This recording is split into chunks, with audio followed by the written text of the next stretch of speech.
के गला के जाकर के बहुत क्या क्या मिला के वो ऐसा चीज होता था कि अगर उसको जी में चखा दिया जाए तो वो और क्या माने प्यास लगेगा। प्रभु को पानी की जगह सिरका दिया गया कि वो आप प्यास से तड़पे, लेकिन हम लोगों को कभी भी प्यासा परमेश्वर ने यीशु मसीह नहीं छोड़ा। वो खुद प्यासा रखे हम लोग को अपने जल द्वारा आत्मिक जल द्वारा तृप्त किया। तो हम लोग भी जो है प्रभु को खोज में प्यासा हमेशा रहना चाहिए कि ताकि हमको वो तृप्त किया जाए। ठीक है, छठा पूरा हुआ, छठा वचन है, इसका अर्थ होता है संतुष्टि। परमेश्वर जो संसार में आए जिस कार्य के लिए, जो मैंने करने के लिए, वो देखा कि पूरा हो गया, कि मेरे बलिदान से, मेरे लहू से सबको पापों का छुटकारा हो गया। तो इसलिए वो संतुष्ट हो गया कि हाँ भाई अब मेरे जीवन से बहुत से लोगों का उद्धार हुआ और आगे भी तो संतुष्टि हुए। और जो लास्ट वचन है, मैं अपनी आत्मा मेरे हाथों में सौंपता हूँ, इसका अर्थ है समाप्त होना, कि उनका जीवन कार्य जो मिनिस्ट्री का है वो समाप्त हो गया, लेकिन शारीरिक रूप से समाप्त हुआ, आत्मिक रूप से नहीं हुआ। इसके लिए हम लोग पढ़ेंगे मत्ती 18 का 20 तक।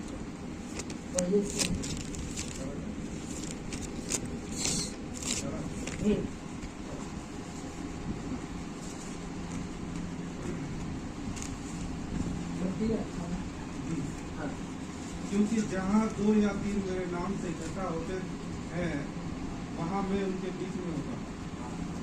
Hallelujah, hallelujah. परमेश्वर ने कहा उनको शारीरिक रूप से वो चला गया, लेकिन आत्मिक रूप से क्या लिखा है वचन में, जहाँ 2-4 लोग मेरे नाम से इकट्ठा होते हैं मैं वहाँ मौजूद हूँ। आज भी हमारे बीच में परमेश्वर इस जगह पे मौजूद है, हमारे वचन को, हमारी स्थिति को, हमारे आराधना को सुन रहे हैं और अपने स्वर्ग राज्य में कबूल कर रहे हैं। तो हालेलुया, यीशु मसीह ने अपने जीवन में एक आज्ञा का पालन करने आया था, समझे? वो अपने परमेश्वर पिता का आज्ञा का पालन करने आया था। जो परमेश्वर पिता ने मृत्यु की एक आज्ञा थी, वो परमेश्वर का पुत्र है और वो मृत्यु की आज्ञा पालन करने आए थे। और जो यीशु मसीह को उनके पिता ने दिया था, पालन किया, जो ताकि वो मृत्यु का आज्ञा था ऊपर से पिता परमेश्वर ने दिया कि तुम वहाँ पर मृत्यु होगा और वो उद्धार पाएंगे उसके द्वारा। इसलिए हम पढ़ेंगे यूहन्ना 10 का 14 से 18 पद। 10 का 14 से 18।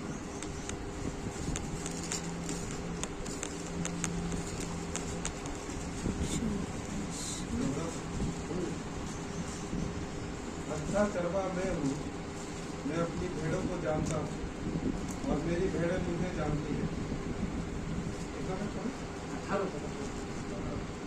जैसे पिता मुझे जानता है और मैं पिता को जानता हूँ और मैं भेड़ों के लिए अपना प्राण देता हूँ।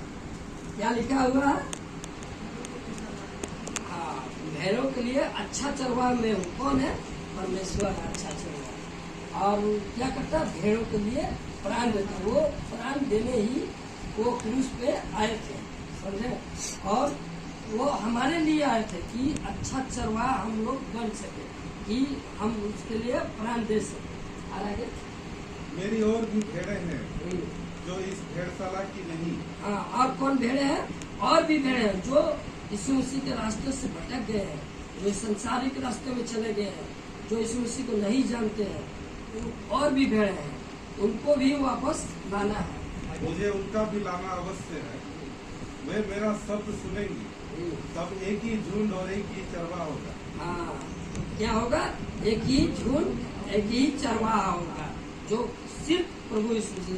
क्या कहा गया है कि हर घुटना उनके आगे टिकेगा, हर जीव आगे इनकार करेगा। जब परमेश्वर अपने अनंत काल में आएंगे तो एक ही झुंड में सब होंगे और एक ही, सिर्फ एक ही चरवाहा होगा, एक ही हमारा पिता परमेश्वर होगा, जो प्रभु यीशु मसीह है। आगे पिता इसीलिए मुझसे प्रेम रखता है कि मैं अपना प्राण देता हूँ कि उससे फिर ले लो। कोई उसे मुझसे छीनता नहीं, वरन मैं उसे आप ही देता हूँ। मुझे उसके देने का भी अधिकार है और उसे फिर ले लेने का भी अधिकार है। कुछ पढ़े कोई उसे मुझसे छीनता नहीं, वरन मैं उसे आप ही देता हूँ। मुझे उसके देने पिता इसलिए मुझसे प्रेम रखता है। पिता मुझसे प्रेम रखता है कि अच्छा चल रहा है आगे। मैं अपना प्राण दूं कि उससे फिर ले लूं। हाँ, परमेश्वर ने आज्ञा दिया था कि यीशु मसीह को पिता ने कि तुम अपना प्राण दो और दे के वापस ले लो। मैंने जिस दिन हम लोग गुड फ्राइडे के दिन वो अपना प्राण दिया और ईस्टर के दिन वो पिता से अपना प्राण छीन लिया कि विश्वास करे। आगे क्या कहा? कोई उससे मुझसे छीनता नहीं, वरन मैं उससे आप ही देता हूँ। मुझे उससे देने का भी अधिकार है लेने का भी और अधिकार है। उससे फिर ले लेने का वो तो अधिकार है। खुदा का बेटा था परमेश्वर यीशु मसीह। कोई जोर जबरदस्ती नहीं था, ऐसा कोई मामूली बात थोड़े ना है। परमेश्वर को पिता बेटा को कोई कोड़े मार दे, सूली पर लटका दे, उनकी इच्छा था। खुद ही अपनी इच्छा से प्राण दिया और प्राण अपनी इच्छा से लिया ताकि हम उस पर विश्वास करें और उसके राहों पे चले।